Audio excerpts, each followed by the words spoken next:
Hi, I'm Bob Ryan. This is Globe 10.0. With me today is Kevin Dupont. Well, the hockey playoff season, the Stanley Cup season is here.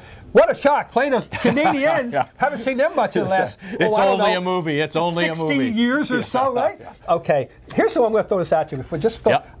Do you know, I learned something startling today. The Bruins, who aren't exactly the most high-powered offensive team in the league, actually have more 20-goal scorers than the Les Habitants. They have 4. Habitants have 3. Yep. All right, now, what do we run with matchup ideas on this series?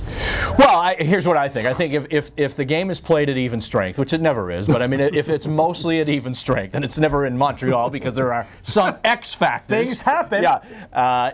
Then the series is decidedly in the Bruins' favor because they're a very good, strong 5-on-5 team. Do they light it up? No, but they do score. They score quite a bit. They haven't scored at 4-on-4. That's not an issue now because overtime goes away. Yep. The big bugaboo for the Bruins, and this could switch the tide to the other side, is that they can't score on the power play. Yeah. They went out and got Caberlet. It was supposed to be better, but it's dead on double runners. There's enough evidence now to suggest it ain't going to happen, right? No, there's no reason it should. Now, the other part of that is, and this is the part that gets unspoken, is in order to get to the power play, you have to play with speed. You've got to, you've got to be the team that gets fouled. They don't skate enough to get fouled. So part of their lack of success in scoring on the power play is their lack of success in getting on the power play to begin with. Okay, fine. Now, the season series was 4-2 Montreal, but the two were rather fascinating. And what do we make of it? Yeah. Is there any remote possibility of carrying over into the playoffs? The 8-6 Donnybrook, the Carey Price, Tim Thomas heavyweight title bout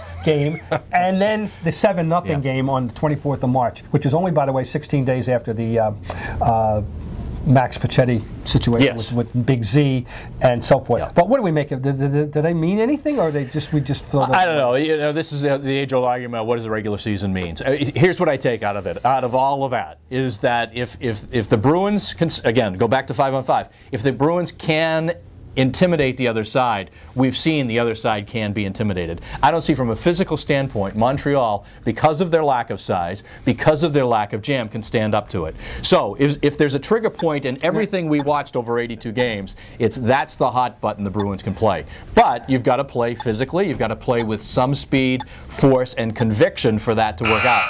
If they get up there and those little guys start buzzing around, then it can start to unravel quickly. The littlest guy of all is someone quite familiar with Boston area hockey fans, Captain Brian Junta, who was their leading goal scorer with 29.